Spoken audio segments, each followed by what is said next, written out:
lero pa 27 July in the year of our Lord 2025. Kukulandirani ku program yathu ya The Hot Current pano pa kanema wa Times. Amatipatsira maprogramu amenewa ndi a series enterprise. Program imene ya Hot Current ndi program imene Mulungu amatipatsa kulimbika mtima kuti tikhoza kunena chilungamo, kumuyang'ana munthu m'maso, nkumuuza. Timakhala ndi andevu zamwayi, tikulandireni madzulo ano. Ziko kwambiri wawo. Komanso awayana chunga akuchitonunkhira California. Akuchitonunkhira munthu anali ku America uyu. Ndifotokoze maulendo osa akunja pene mapanga ino. Mwaliya? Ndifotokoze maulendo osa pene mapanga ino akunja. Akumanga siku America siti mapita. Nanga tingafana ndi ku America. Kwa America ndikutali. Takulandirani. Mwaenda munapoma bwino. Chifa anali pa holiday. Andi chimene timavutika nacho kufunsa kuti kodi awayana ali kuti. Sabata awayana ali kuti. Ine ndilipo. Bwera. Zagwire ntchito chisankho pa 16 September. Ndithu. Koma ku California kuna kukomenani bwa chifani chaka iti? Chaka. Basi chisomo. Holiday basi. Zimangochitika. Ayi chabwino. Zagwire ntchito. Muona nkhani yanzawo mina amaitsetsera. Ndaona kale. Safuna kugamba. Ayi safuna kugamba. Koma yanzawo ndi ukakamira. No, but timakondwera kuti timakhala limodzi madzulo ano. Kufunika kwake kuti achunga. Tizikhala pano mauzana chilungamo. Yes. Mosapsatira. Awamati mosanyengerera nkotani. Na tuluka panjapa. Anthu ochuluka akationa tonsefe. Ndipo kuyenda atatufe ntawuni makhala ngozi. Koma anthu kundipa samoni ndikunena kuti zikomo kwambiri. Ambira mati zikomo kwambiri. Leno zikomo wake uti. Mmatiyankhulira. Mawu yamba makhala. Mawu achiwiri amanena kuti pamakhala zinthu zimene ife timaona kuti nzofunika kuti zinenedwe koma anthu amaziopa. Koma ineyo gulu lanu lija mmatani mmaziyankhula. So program iyi sikuti ifeyo ndio the most courageous people ayi. Koma there comes a time in life where you make a decision to stand for what you believe in and to stand for your profession, but also to stand for your country. Ife tinasankha kuti tiyeni tizikamba alipo ena amatinyoza amatani koma ifeyo timaona kunena kuti mpofunikira especially Times Media Group ngati number 1 media group in Malawi kuti tizitokhala ndi boldness, tizitokhala ndithu olimbika mtima nkukamba ma issues nkhani zimene zikukhuza Malawi. Mtima umakupwetekani anthu akamanena kuti nthawi zina mmakhala walunga kwambiri kwa auza anthu zona zina zimene samafuna kumva. I think kukhala munthu osanena chilungamo ali samatha. I think ali chosavuta ndi kumunamiza munthu. Ndi chosavuta upanga. Wamuza munthu zoona kumuyang'ana m'maso ndochepa amene amapanga zimenezozo. Ndefeyo tidasankha kuti tizinena zimenezozo. Andimene akunenera achunga sikuti ndife anzeru kwambiri kapena ndife komano mutati muone even zimene zikuchitika kunoko ku Bingu International Conference Centers za nominations. Machita kuona kuti kodi osauzana zona bwanji. You know, but pali anthu ena ake basa makhala ndinayo kumaziwa kuti zona ndizizi nkumakana komanso pala anthu ena amene kuti iwo adye amene atamuze wina zabodza. Mokuti akamuza zinthu zabodza ndi kuti ntchito yawo ndi imene yoyo. Ndi munthu akamasangalala ndi bodza lija amapasa zina zache. Pamene ife timangonena chief. Izi sizingatheke izi basi akwiye umatonthola umachira. Ululu umatha chief. Kumuza munthu kuti phiri 10 million mukanatha kuyika pabwino. Mubetsa apa. Ndizoona zimene zizi. Day number 4. Tsiku loyamba tinaona Joyce Banda. Ndakumbuka chali. Kubwera konseku apita mutharika adali pano. Ndi Jenny Answer. Mpaka lero Dr. Dalitso Kabambe ndi Dr. Matthews Ntumbuka. I wanted to get your understanding the past 4 days. Hey, a lot has happened.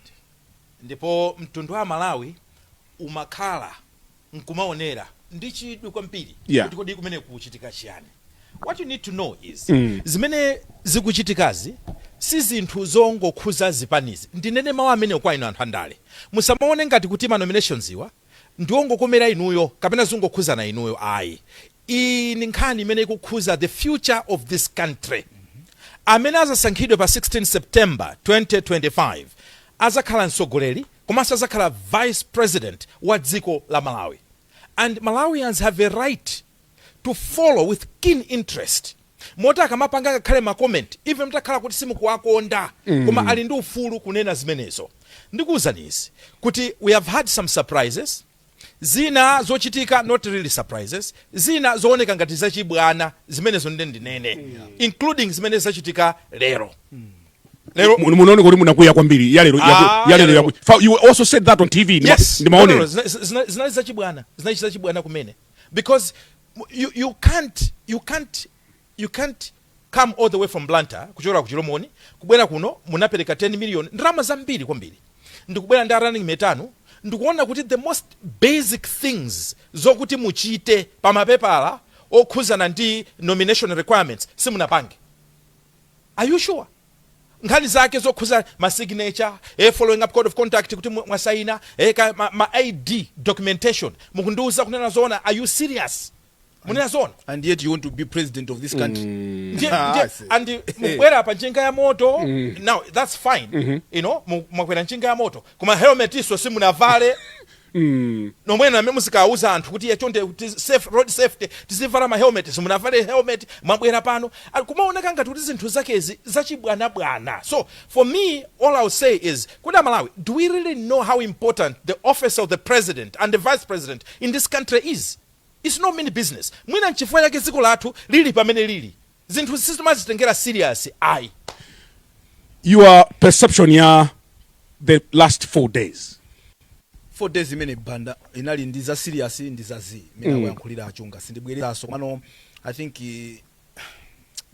zokazo chifukwa yoti mwina mwake timaloleza kuti munthu ukhoza kuchita zopepera kusachitaso so tinayenera kumakhala anthu umazindikira kuti zimene zikuchitika apazi ndiza serious tikufuna kusankha president wa dziko kulamulira Malawi 21 million. So tatiyeni tizikhala serious, you know, even kukhala kuti anthu masiku ano kufuna kuti usankhe munthu wogulisa mu shop umampanga interview monali ndi chani ka shop tumwina kaokala what more nde amwene pena umapsha mtima munthu nchifukwa anthu amana kuti kodi pa hot calendar paja bwanji mapsha mtima, you know, sometimes you just feel like kuti timaganiza choncho. No, ifeyo ngati TV to run 1 hour. Yes. Ya television. Yes. It's a lot of money. It is a lot of money. It is. No, Brian, it's not like we don't have anything to do ndeta bwera pano pamazapanga izizi. No. So tatiyeni tizikhala serious ngati dziko. Nkumaziwa kuti anthu kunjaku akudikira kuti aone kuti ineyo ntati ndikuwatumikira Malawi ndikhoza panga chani. Osati munthu kubwera pano pa munthu kuchoka ku Blantyre uzafika kunoko kukwera galimoto is about 4 or 5 hours.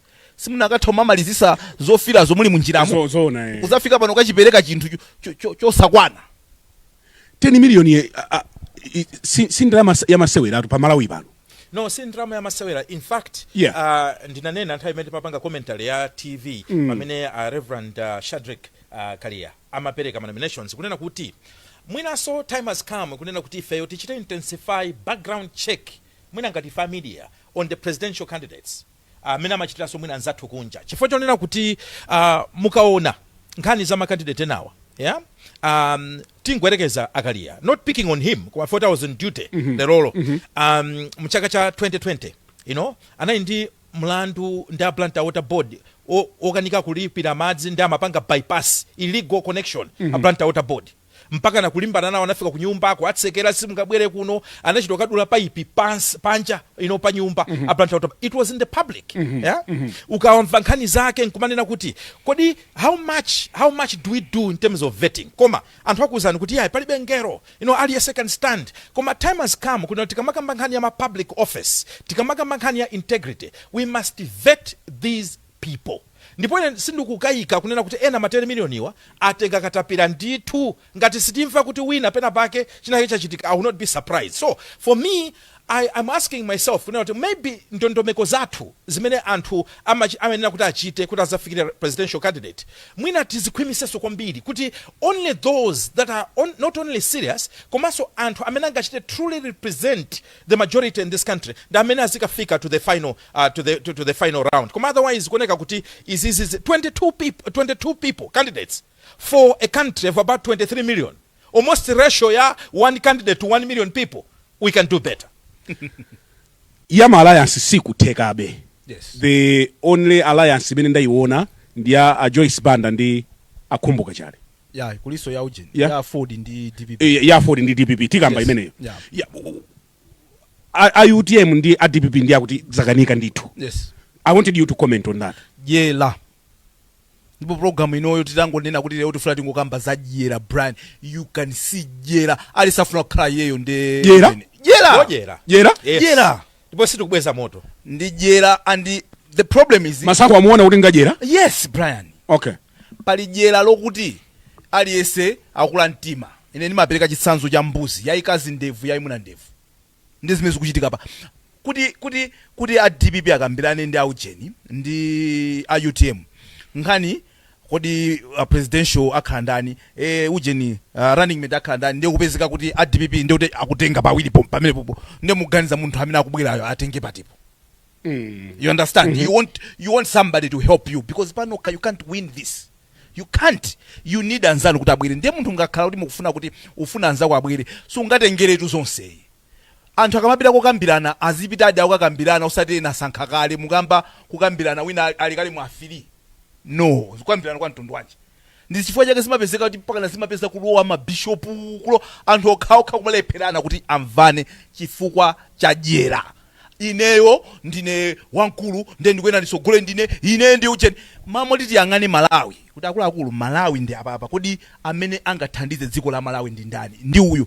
Can we all honestly stand behind one individual amene atumikire Malawi mokhulupirika kuti dziko lathu liyende posatengera kuti ine kandi ndi chani simenezo ndejeralo. A DPP akunena kuti candidate wathu running mate wathu. Yes. Ofuna obwera nonse tiyambira pa number 3. Is that fair? Ndejeralo No, brani. ndi ine sindinena mawu kuti jera. Okay. Ndigwisa ntchito mawu kuti mantha. Okay. Amati history sometimes is the best teacher. Mukumbukira kuti kumbuyoku zimene zidachitika. Tinali ndi president amene samagwirizana ndi vice president wake. My Joyce Banda ali vice president. Uku kunali Mademo Bingu as the president of this nation. Atamwalira anabwera ndikutenga mpando My Joyce Banda. Andi zinaoneka kunena kuti sikuti anthu a DPP nthawi imene mchipani kuti they were happy with her. In fact, if anything, sankafuna kuti akhale president. Koma what happened is she eventually formed her own party, the People's Party. And the awawa at DPP, they felt betrayed. Anaona kuti munthu ipo vice president anakhalira ticket yathu. Ndiye akupangaso zimenezi. Ulendo uno ena ukacheza nawo mosapyatira pano ndipakanema and want to speak the truth. Ena at DPP akumaopa kunena kuti titati atenge akabambe ndikukhala running mate. Ndikupezeka kunena kuti God forbid something has happened to our leader. Ndiye kuti chipanichi tikhala kuti boma talandisa monga zinachitikira ulendo uja ndiye Nkhani tuiti pamenepo. Now, to secure themselves, they would rather first and second onse akhale a DPP. Kuti in an eventuality, onena kuti amuthalika, who is old in terms of age, are incapacitated in any way, ndiye kuti a running mate, amene azakhale vice president time ineyo, atauzatenga udindo. Then a second vice president maybe can support, koma azakhala kuti ali patali. Koma mphamvu ya bomayo izakhala kuti is within the DPP. Mawa amenewa atakukana koma ife tikamacheza nawo amatumasukira mawa amene ndamene akuyankhulidwa. Yes. Now, anthu ena akumadabwa kunena kuti ngati mukuopa motero kunena kuti maybe the president can be incapacitated because of age. Munalekeranji kwapumisa nkunena kuti maybe apume titenge munthu wina. Koma kuti DPP akuzani kuti no ife tikuona munthu wina amene ali as popular as amuthalika. Because APM is a brand imene anthu aku DPP amakhulupirira kunena kuti ngati ngalowese mboma tizalowa chifukwa cha brand imeneyi chifukwa anthu amakhulupirira kuti nthawi ya APM zinthu zinkayenda bwino Malawi muno kusiyana ndi mmene zikuyendera pano maka pa nkhani ya chuma. So for me it's not just about yera upezaso kuti mantha ali pamenepo, but ultimately ndikuwuzenichi anakakhala kuti Amalawi aonsewa asogolere a UTM komanso uku a DPP akuganiza za Amalawi on the ground trust me pamakhala zinthu zina you are willing to forgo chifukwa zinachitika motero mukumbuyo does not always mean kuti zinthu ziyenda motero mwaye koma muona kuti ma self interest azipani ma self interest ama individuals chifukwa kuchipaniku akumakhala ena kuti amagwirizana nazo ena akumasusana nazo inu simuona ku afford kuti alipo ena amene akugwirizana ndi DPP mwaonanso ena akuandika chimozimozi even ndi za DPP ena akuluakulu samatiyankhula ino abanda panja kunena kuti hayi ndithu they would have rather preferred kuti akabambe aka running mate koma mwina alibe the final say because imene ni prerogative ya the president of the party. Akuopa chani a DPP akuoneka awayana akunena kuti ali ndi mantha inu mukunena kuti yera ndi limene lachuluka masankho awa chimene chiti vute ndi masankho awa ndi jera. Yes, tifikaso kwinako poti tangoyamba. Yes, osafuna kubwereza zimene akunena awayana ineyo ndikumaganiza kuti apita muthalikacha atakhala kuti akumva olo azindikira kuti kukhangata anthu afuna kungondiyuza kuti kukhangata afuna kundisogoza koma kundikayikira ngati ntamalize ulendo ndi andiyikira wina wake a safety guard kuti ine ndikakhala kuti mena akunenerawa kuti chifukwa cha zaka mwina sangapitirize pa zifukwa zina then pabwere munthu wina. Is that what Malawians want? If they cannot vote for this one outright, a venture, tichile more ventures. Because ngati yeye amalawa ngamukonde yeyo muyimise na amene yoyo amalawa musankha amene yoyo osati kuchita cho ventures kuti feni tingonamizira kuti ino mtsogole mukalowa nyumbamo tikutulusani mbali yako kwawa akaya kulakulu. So jera imene ndikuyenera ndi imene yolo Brian ngati our oppositions sagwirizana bwinobwino. I don't know ngati if it's too late now. It's not too late. Kuti ukapereka paper la soma kachita withdraw. You can you resubmit? No, I don't know. I doubt about the resubmission. Koma utakuchita support another candidates yake. Akapitiriza zimene upangazi kuti ineyo ndi amene nditatsogole chifukwa apart from DPP kukambirana ndi UTM, I also know UTM imakambirana so ndi UDF. Mavuto sadali ati omwewe. Kodi pakati pa akabambe ndi amulusi asogole ndani ndali samanira zifukwa zake zimene akuyenda kuti yeyo atsogolere. Mitu iwiri kakumana kodi mutu umene umayenera kuti uzichita bow ndi mutu wa ndani. When two heads beat, which head must bow? That's because Brian ife mera khali ababa inyo mutha kuzipeza fukwa zofunikira zimene mukuyena musogole ineyo so ndi koma at the end of the day we must agree and say kuti guys tonsefe tikukwanirisa kuti tikhoza kukhala mpandopa komano tisankhe ndani pakati pathupa amene atsogole andi chifukwa chani andi chifukwa chimene chocho chikhale choona mtima osangokhala kuti ena amene akuchita kuona kuti iwo angofuna kuti it's either I'm presidential candidate or the highway. Ngati simundipasa pamenepo ndoti ine sindigwirizana nazo. No, mgwirizano sumatheka mukakhala kuti mukulirana mtima. Amalawi akufuna kuti dzipani dzigwirizane. What are you hearing? Ndipo mmene ankafunira Amalawi 2020 kuti pakhale tonse alliance. Fa mmakumbukira MCP ndi UTM it was not easy kutagwirizana.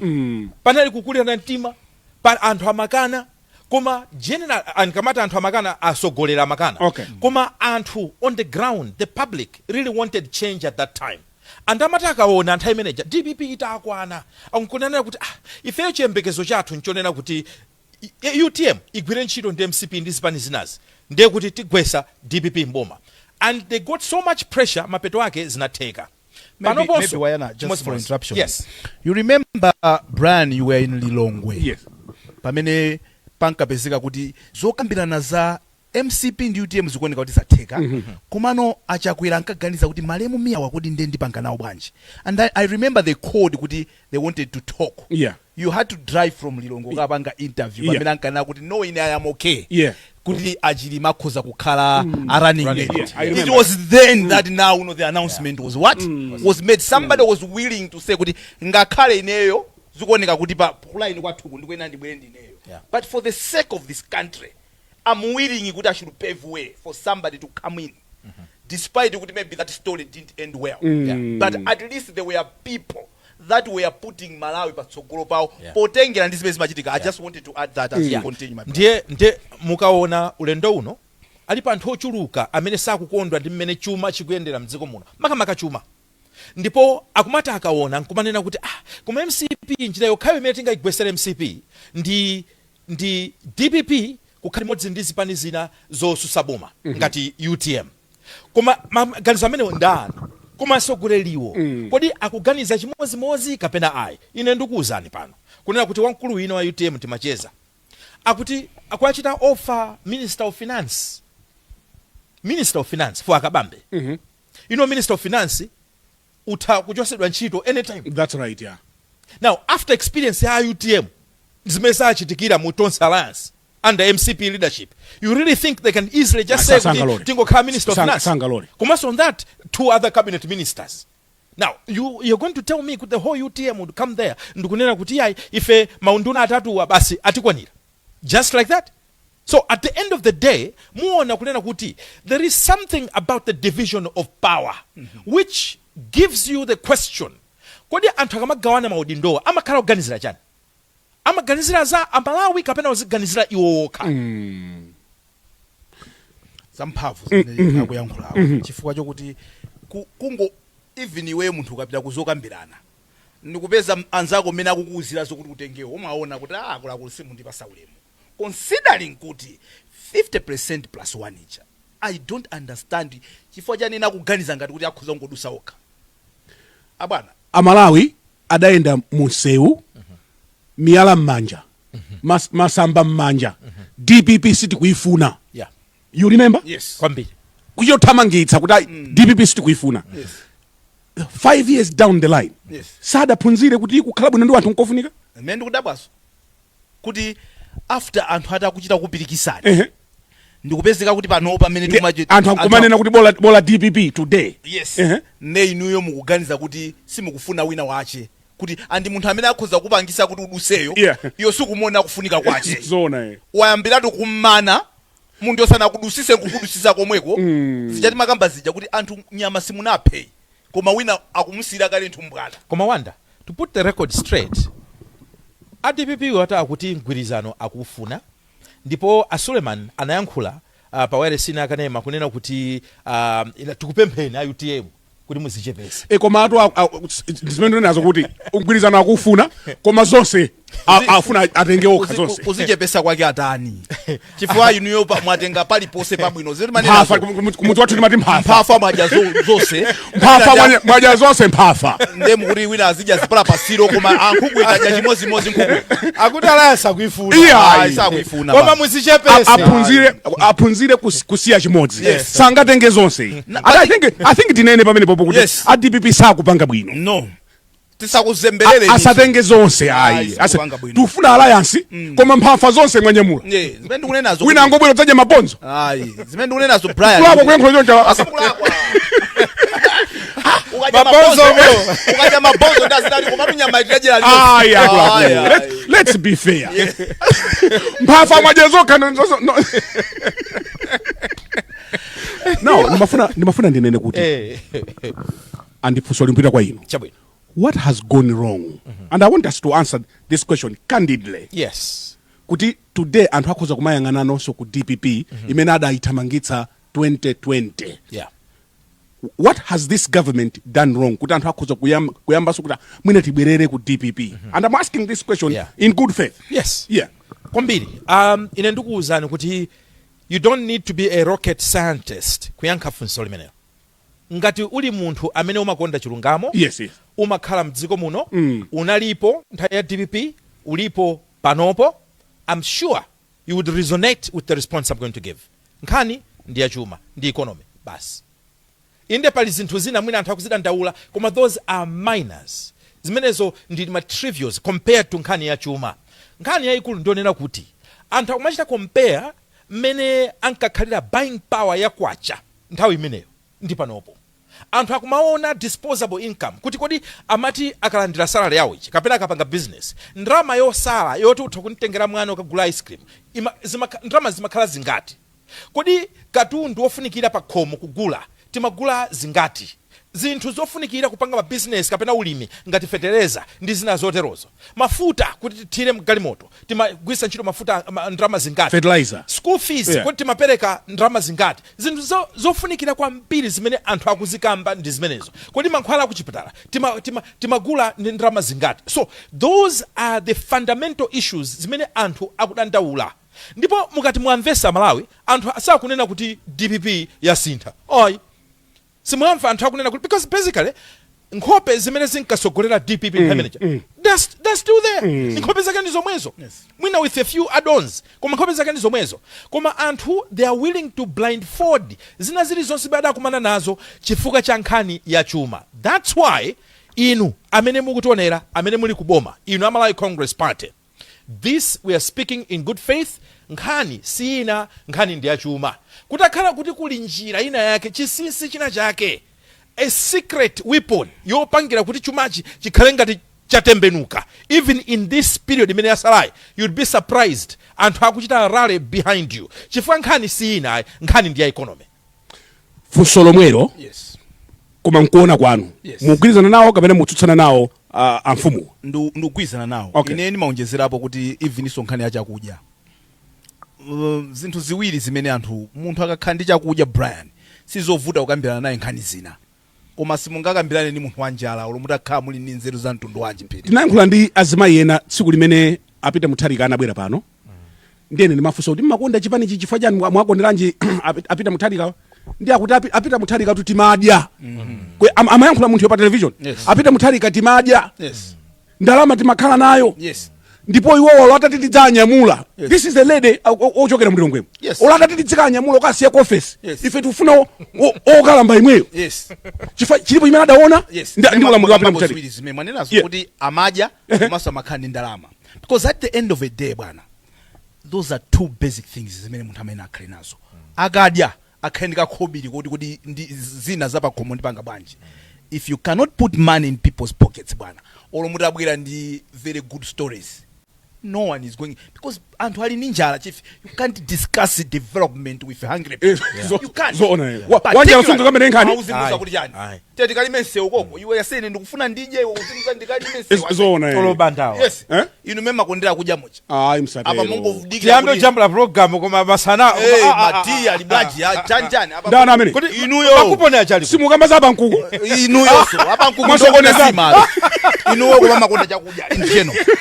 Anyway, back to my point. Ino amene mwamasuka tule masuka chilungamo muoche sankhuku pena pa tabwino then mana akuti chifukwa chokuti zimene zizi, and the problem is anthu amaona kuti timakhala ngati tikuika effort yoti tizipanga, ukamaona mmene zimasokonekera nkhani za AIP every time umaona kuti ndalama zikuyikidwa ku AIP kucha ndetagufa koyamba anthu atha kumvesesana, mukagufa kachiwiri kachitatu anthu amaona kuti anthu akuphonyadi kapena izizi pali wina wake zadala munthu sumango lakwisa mbali yomwe zokhazo za AIP zokhazo kumango lakwisa and my players osasintha iya my players. That's the thing. So zimene zozo zimene zimapasa nkhawa anthu. Now izizi zimene zikubachitika apa basi nzokuti anthu akumaona no zimene zozo kodi munthu amene fine mena manena uchunga kuti tiyang'ane boma lilipo apa mutha kuonapo zinthu zina kuti okay apanga izi koma ngati nkhani za chuma zidakapitirira kuvuta anthu apitirabe kudandaula. Ngati chakudya sichizipezeka bwino anthu apitirabe kudandaula, and these are key things to any government ngati kufuna kuti anthu azanene kuti boma limene lili linapanga bwino. Muonesese kuti chakudya anthu sakuchivutikira, because anthu akangodya mukambira nawo zinazo azikathamanga maujeni chani kena kamuzika olo kujimu munthu sungapita osadadi sungapanga chilichonse Brian. So pamene pakumavuta. That's why anthu apeza mpata apa kodi amene angati yankhire zimene zindi ndani. So awa amene akupereka papawa enawo amaoneka ngati makandidate abwino koma akufuna kumasokoneza ndi running mates. Okay. You understand? Yeah, say that again. Makandidate enawo amaoneka ngati abwino koma mmene akupangirano anthu akubwera kuti abwere nawo akhoza kusokoneza chief. Yeah. You know? Yeah. Jera limani naija pezeka kuti chifukwa cha jera odusa atula chikwama chifukwa choti game inali yanu abwana koma mwaulusa penalty zimene anthu akukamba atu mwaulusa penalty chifukwa chokuti tatiyeni tivomerezane kuti the same way mene ngati apa ndikuyankhula ngati advice kwa opposition, ngati mmafuna kuti zimene zikhale zosavuta, it was easy for you guys to team up nkungokhala ndi candidate mmodzi yesa nkuti alimbane ndi amene alipo panopa mmene zikupangira papamo MCP achita kunati I think zikuenda bwino.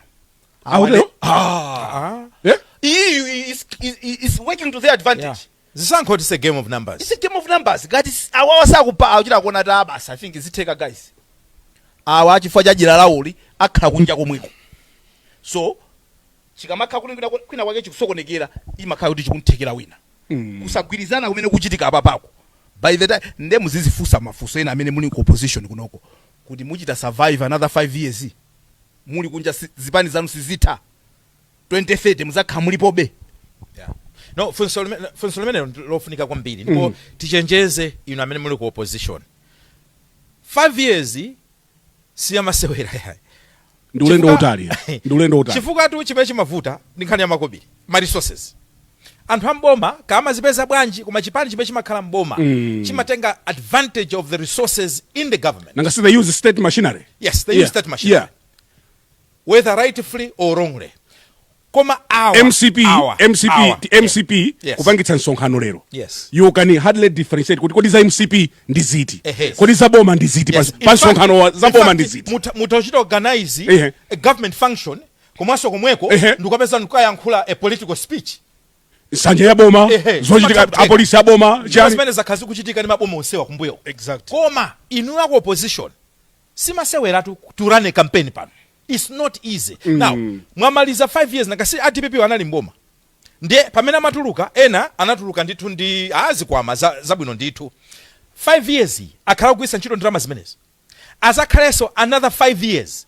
Trust me, muzaona ena akuchita cross kapena akusiya ndale. So, akunena kuti kodi are you sure kuti mukaona zosatira zimene zingachitike after 16 September ngati simugwirizana? Are you sure kuti mukaziona mukumaona kuti still worth it kuti muzipangirana makani? Are you sure kuti mwafika potani? Wina anandiuza kuti muzakambira nazo akuti wina anachita kunena kuti are you this greedy? Are you this greedy?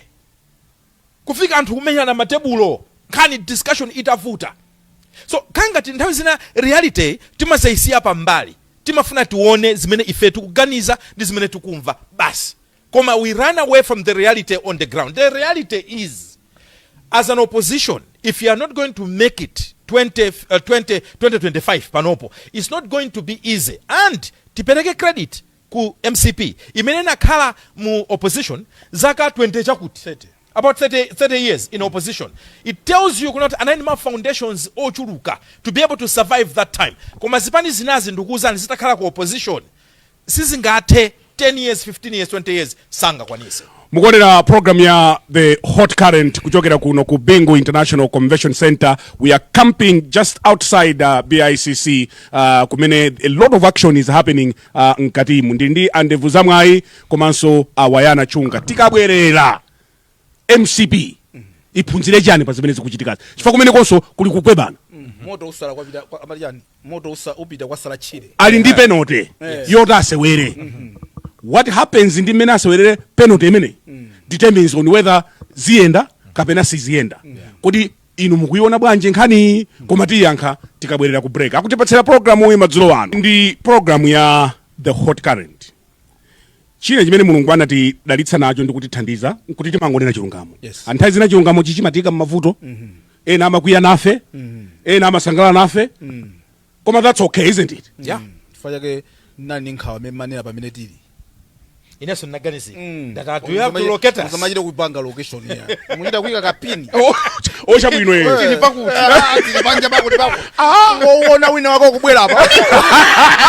Ocha bwino eno. Ayi koma siti ku BICC. Tasika. Siti ku BICC. Tisa nafike ku MCP.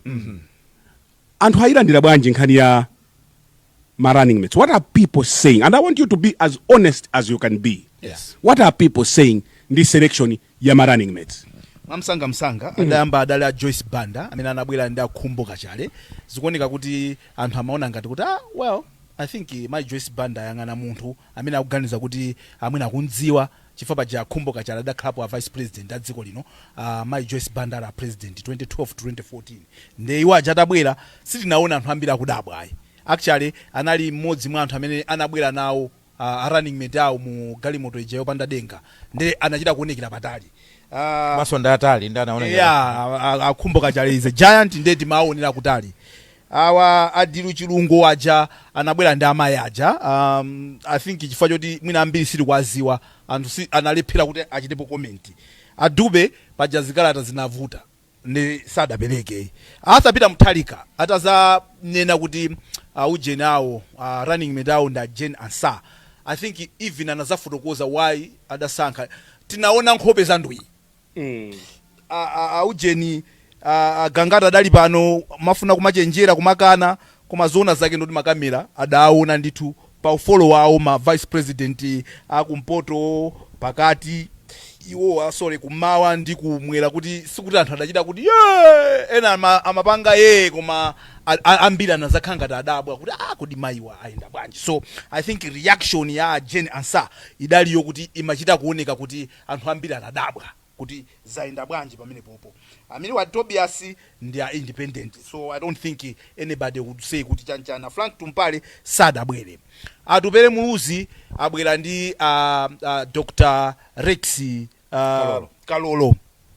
Well, anthu ena anadabwa aso kuti akodi amene wa atenga kuti but I don't think kuti zinachita kukhala zodabwisa kwambiri. Akondwa Nankhumwa anabwera ndi mayi timati ndani pa jamaa amene the MP ngata running mate awo Abefa. Yes. Then kunali andani awa adaliso kabambe mawa walero amene anabwera ndi Matthews Ntumbuka.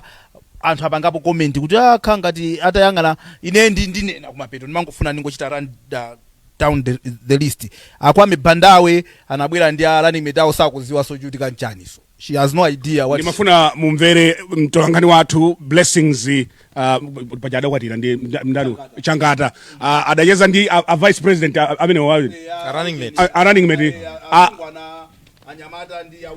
I want you to appreciate zimene tukumana nazo kuno. Ngolino la Malawi. Mfundo zanu ndizotani tangu auzana Malawi mfundo zikulu zitatu ngoja zomwe chipani chanu chokemera sinanga chipani chose chimakhala ndi ngoja. Ino Malawi kusankhira pa 16 pa mifanya ngoja zanu ndizotani. Zidazo dosi ndikwabisa chifukwa kuti sinakhozekera kwambiri. Okhala vice president simunakhozekere simukudziwa ngoja. Zidoziwa. Munakonzekera kale kuti muzakhala vice president kapena nomwe ngozizi mutsidwa mwina mmene simumayendera kuti ngozizi mumadziwa kale? Sinimaziwa. Mangozizi mutsidwa mangodziwira konkuno kuti ndina vice president. Itakuthokozani kwambiri fetu kufunirani zabwino zonse mukhale ndi tsiku lopambana. Zikomo kwambiri chezenso mwina ndachinyamata yena Simazionera noka? Simazionera noka? Fundo zitatu zokha zimene mwayimapo ngati chipani. Zimene sizingaziziwe bwinobwino iyi. Angokutengani mwatengana kuti angonditenga simaziwa mundu walipira 10 million zona kwesa running mate simadziwa kwa Malawi and running mate wako amene akhoza kukhala vice president wa dziko has no idea whatsoever what you stand for. Jesus, son of Mary. Brad. Ndipase ni mazi sakomoke. Nthawi yatithera because tikufuna tilowerenso kwinaku. Ine ndithamangira ma key responses amene achokera ku the public. No, mwina ndifunse chonchi. Yes. Apita mutharika partnering ndi Jane Ansah. Yes. Amwetsa sana mwetsa. Anthu pamene amwetsa sana mwetsa. Yeah, ife tikunena tu za maganizo anthu. Ndikufunsa ninuyo. Akutata? Anthu akuti aulusa penalty. Aulusa penalty. Sada goletse. Akutero anthu. Okay, chabwino. Yes. Adalitsoka bambe. Ndi Dr. Ntumbuka. Agoletsa penalty sada goletse. Anthu kunjako tikaona akuti agolesa. Okay, chabwino. Joyce Banda simwanafu sasa. Joyce Banda ndakuluso.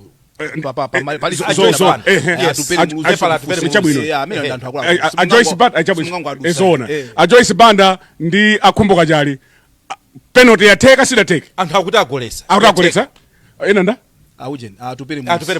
atupere muluzi Dr. Kalolo anthu akuti so pamenepo akuti retake Goki panaenda palaini.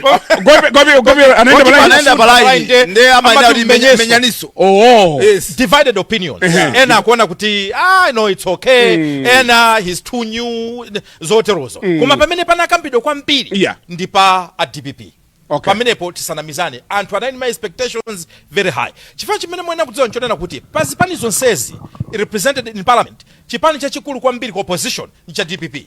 That's why amanena kuti mutu ukakula sule wankhoni. So at DPP musama dabwe kuti there's a lot of scrutiny on your party. It's because ndichi chipani chimene chili the biggest in terms of history yandale panopo. Ya anthu akuti yai IMCP achite bwanji zinthu zawo andevu zamwayi Brian tikumamva mphekesera tisanafike kuti tamuzi wa running mate ucha timayina kumatuluka so apa tili ndi mayina amene akutuluka kwa okay mumamba chani Catherine Gotanhala dzina lawo likutuluka tikumva Michael Usiso mwina umapezi aona Michael Usiso kuti azapereka pachiwiri chifukwa kuti abwera pachiwiri otsekera ndacha akwera pachitatu komanso vidumbiko mumba abe zimazamveka abeso kuti I think mwina kukhala consideration komano amene lakhala ngati lakuwa kwambiri lero nanga si lero ndi la Mulungu so pali Monday Tuesday limene makuwa kwambiri lero likumveka la Catherine Gotanhala. Now here's the thing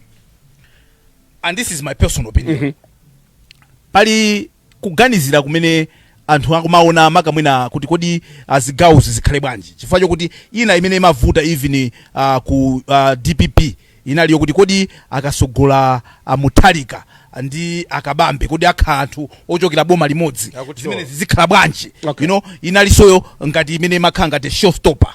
It wasn't a deal breaker if you ask me, but probably it was stopping the show. But considering mwina ndi option imene that he has settled for, I think you would have taken, maybe it was better to play around ndi mwina ya kabambe and uje Mutharika. Okay. If you ask it was better. It was better. Okay. Going to MCP akuyanga naso naso kuti okay kodi vote icha takhati kumayikamba ya kumpoto icha kumene kuku titakhala kulita peza ku candidate wamphamvu kuti sangati bweresere mavoti ochuluka so pali ma issues amene amazakhaso adyeraja because achimwendo sesakutchulidwa in a sit down so far. Okay. And I don't think even he was konzekera in that manner because if he had prepared himself in that manner, that man can push bwana. No, he's a good doser. Ndala ujama no, you watch and amaidziwa campaign on the ground. Okay. Zina lauli kumveka but I think he's not pushing for it. Okay. So Komano here. So you want to tell us I mean Machulawa they are pushing for it? Somehow they have shown interest. Suda ngakane ya inu anyamata ina kumajia kulemba mapeji muona pages ina makao they are sanctioned those ujene inu muona kazukwenda president tengani maye mweyi ndi wabwino ndi mayi ofasa mayi ochokera chigawo cha kumpoto amene sambwesa mavuto ali ukuona ngati anthu ajangolemba imakhabe ina iyo kambirana kuseri tapushani si wonse koma alipo okay so okay mumandisokoneza sunanga okay trend of thought yeah koma aukamba za maphunziro I mean MCP itengepo phunziro lanji pa zimene zachitikazi going forward kuti olo mutakhala kuti pamene mukunyadira kuti a DPP aphonya penalty yanu simunamenye so umata kuphonya penalty weso ngukaphonya izona so kuti niyo musaphonye on this one muone kuti anzana aphonya chifukwa chani awo aphonya chifukwa chokuti kuli anthu ena ake mafusa zulo lija pali anthu ena ake awiri atatu folo anthu amakana kuti anthu amene palibepo kuma bwana kuchipani kuli konse kumakhala anthu ena ake awiri atatu folo amene amamuyankhula kwambiri president Nkhutu ndi sometimes amapezeka kuti akumubaizisa zona so the thing is bodza lomwelo ukalimva kwambiri limamveka ngati chilungamo zona the problem mwina ngati ya amumba ndi andani Gotanhala ndikuti ose ndakumpoto. Okay. If the president would like to pick somebody from the north ndani chifukwa chani mundale za ku MCP uona kuti anthu ambiri ama MCP ata kumafira comfortable ndi Gotanhala chifukwa mumba ndo mavuvu okay ndama muopa kodi mfana amene nzanu jangwa mavuvu okay mavuvu nimene makamba za disruption okay he's disrupted the way many manene inabwerera social media to conventional media chabwino mene timapangira zinthu zathu nazazizimuka guys wabwera social media anthu sazidikira mawa kuti amve nkhani nkhani kachitika anthu akujambula so mumbo janalo wa MCP mujamuli mena machitira MCP way Congress way mumbo janalo vudula zimene zijazi kupanga the mumba way You understand? Ndeno zimene just some people are not comfortable. Mfana uyu ndi wa mavuvu, mfana akanadikira akulekaye ndi wang'ono angobwera kumene ulede ali chanchani antama zaoneka ngati kuti amaza apange access apule aja kuti mfana amenda bwaji nde ena mamuopa samazo kuti zukha bwaji ena samukonda. So because they don't know kuti a president amaganiza bwanji za amakambirana naye chani akakhala chifali ndi access ndi kwa president amakambirana naye akakhala kwa awiri zona sono imene yoyo ndi imene makaya chama za inyuma koma so at the same time amazaona kuti ife we are safe ndi amayi Kutani Hala ndi speaker atakhala nawo chani atakutimva bwinobwino ndodekha so pamene popo kuti ena achakwera atanyamula amumba ena akhoza kunyanyala kusiya tools down sangavomere ngati mera kukanira ku DPP akukana kuti tuzi sinasuye tuzi koma akhumudwa ndi kusankhidwa kwa Jenasa. So atasankha mumba I know my big amene ali ku MCP ena amene ni mumba samfana naye bobo ikhoza kwapweteka kopya akhoza tsokwa mimba akhoza makankha galimoto kuchitunda bwana imavuta ukankha galimoto kuchitunda chifukwa choti imakhala kuti mukankha de akhoza mapezeka kuti sakupanga but at the end of the day achakwera amene amanene achungawa game of numbers amene angatipase manambala akumpoto tikaika amumba apa tikaika amayi Kutani Hala apa ngati tikufuna manumbers akumpoto if it is purely about numbers atipase manambala ndeni ndikufunsa ninuyo pakati akumuziwa iwo ine ndikufunsa ninuyo Kutani Hala apo amumba apo who can give president Chakwera the numbers ndikufunsa inuyo nthawi yatithera muliyankha sorry simuliyankha I'm trying to be politically correct so simuliyankha akoma muliyankha imene tipanga alliance koma anu ake akudziwa in terms of so what is this election all about? I thought this election was about numbers. Exactly. Imene akukhala chonja komano even the numbers there is politics in the numbers as well. People play politics with the numbers. They would rather be safe than win our okay. Could even but timakambira nawa ndi ineyo nthawi nake za kuti even awawa ku DPP amene akumazaona ngati Jane Ansayo akuzokhala naye safe. That woman it is a strong woman. Yes. Inene ni bwana timakambira na Nkhani imene. Ndipo fundo ina nimanena kuti alipo anthu ena amene sakwakonda my Jane Ansa. What's the fact she's not a strong character? She is a strong character. She's a strong character. No, she's a very strong character. Okay. Munthu ujatu anali attorney general. Munthu ujatu anali high court judge. Munthu uja anapita mpaka ku Supreme Court in 2011. Munthu uja anali make chair. Ndipo anakumana ndi zovuta zambiri. Mademo akuchitika 1 million people. Kuma she still stood her position. Eventually kupanga resign. Now, let me tell you this. In terms of character, a very strong character. Sunganame.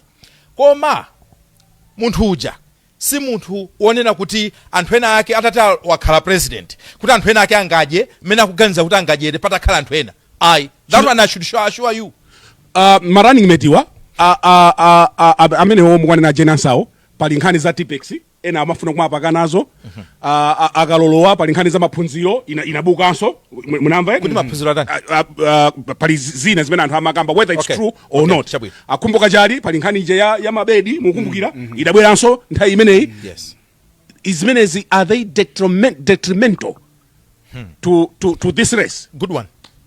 Ndalesa ku Malawi kuti anthu amayang'ana kuti atanamangidwapo kala ndi nkhani ku khoti sikweni ndipo zimene zizi you can find it right from introduction ya multi-party democracy. Ndikupasani chisanzo amuluzi nthawi imene ankapanga campaign for UDF koyamba cha 2002 1994 ningoti 1994 panali nkhani onena kuti anamangidwapo anasokoneza ndrama ku MCP ali treasure general anthu ena ankachita kutenga chithunzi ali kundende nkumakayika pa news ya Democrat nkumayika pa newspaper oje kuti munthu musamvotero anthu wakuba anthu ankati wakuba imwe people don't really care about those things. Nthawi yatithera achakwera kubwera pano pachitatu kuseri kwa mawa mutakhala kuti muli ndi 1 minute mwina akutionera ku Kamuzu Palace anthu akuphonya mapenalty pano ena akumwetsa pano mungauze chani kamera anu ndi achakwera DPP yaphonya penalty zimene zikukhangati zakupasani ka advantage koma yanu simunamenye nde mufuna mumenye yapasi mumenye yapa katikati kapena mmenya roofnet chifukwa mmene mutayimenyere pamene papa gokipa ina akhoza kuyigwira imutakuulusa nde anthu azikuuzani zambiri akhala kukuuzani anthu zambirimbiri komano if you ask me opposition imene isakugwirizanamo ikukupasana advantage inuyo mukayisanja bwino yanuyi nde kuti chinthu chimukhoza kupitiriza mwauza chani kuti nanga sinanene nthawi yandithera kodi moderator ndinetu you listen to me in this program you listen to me ndikakuza kuti siyani ndasiya nde uthenga upita kwanda kwachakwera a president achakwera nkhani imene ili pasogolopa siyamasewera you can either make it or you can break it. That's right, yeah. Mumvere upangiri koma to a certain limit. Kwinako use discernment as a leader. Pali zina zimene nsogoleri umanena kunena kuti anthu akutimwa kuti kapena kubanja akutimwa kuti kapena anzanga akutimwa kuti koma ineyo as a leader what am I choosing? One, in the interest of the country, and two, in the interest of your bid to get back into government. Lucius Banda mzimu wake upitirize kuusa mumtendere adaimba nyimbo kuchokera mu CD imene amati No is the road. Dzina lake nyimboyo Jera. Anthu atatu adanyamuka kupita ku South Africa. Atafika mnyamapanda umo. Adapeza kuti atola chikwama cha ndalama. Nyimbo yematero you should listen Madzoa. Yes. Atola chikwama cha ndalama. Adantuma modzi. Wang'ono. Kagule drink. Ndiyo kwa kagula drink. Utipeze. Atsalano ndi chikwama cha awiri. Ndiye akunena kuti aise. Uyo idu ndama tikozo gawana anthu awiri. Akabwera amene timutani? Timupe. Ujanso wakagula drink uja akuti thumba lija. Ndikhoza kudya ndekha ineyo. Anathira poison mufanta muja. Tapitiriza kwinako. Wafika mfana uja anthu awiri aja plan yawo dinatheka namupha mfana uja anatani anammenya nkumupha mwana uja fanta uja asada bweretse fanta uja adamulanda fanta uja kumupha mwana uja alitija ngama zija ndani tija anthu awiri what happened next anamwa fanta uja fanta uja amwalira osatatu odutsa apeza anthu atatu omwalira pali chikwama cha ndalama kungotengapo ndalama adangonyamula tikapanda kusamala muholo mukuthirirana poison mmafanta zona anthu akwira na nkhwiko atola chikwama tikapanda kusamala masankho awa atola odutsa takumana tokatoka jera chifukwa jera lativuta timalizire pamene pabwanje Madzola powerful yakumana okoka jera and I want you to listen to that song. It's a powerful song. Nemvera kale mukaimvereso Madzola ano CD yake waipeza gift ndikuiona panopa gift waipeza unfortunately nthawi yatite the album is No is the road. Nyimbo yake ndi Jera. Ndithu ndalama zopeza anthu adapezeka kuti onse afa chifukwa cha Jera. Ndalama za boma kapena za ndale suja wekha umagawana ndi anzako. Muli maweso yena ngati zamphavu muli maweso ngati mamalizira pabwino pamene zamphavu tisaonongeso yayi ndalankhula bwino tichoka pala tikumvera Jera tipeze mpata katika pimbi zikasalaka Jera imenye pamene panso ndiye pamapeto a program yathu madzulo ano kuchokera kuno kulilongwe ndikuyamikeni inu awayana chunga mwayankhula mwamphamvu madzulo ano wakumva wamva inu andevu zamwayi mwalankhula mwamphamvu kwambiri wakumva wamva ndine Brian Banda mdzukulu wana Njaiko kufikira sabata yamawa chauta akatisonga ndi moyo tibweranso ndi programu ngati yomweyi and goodbye tonight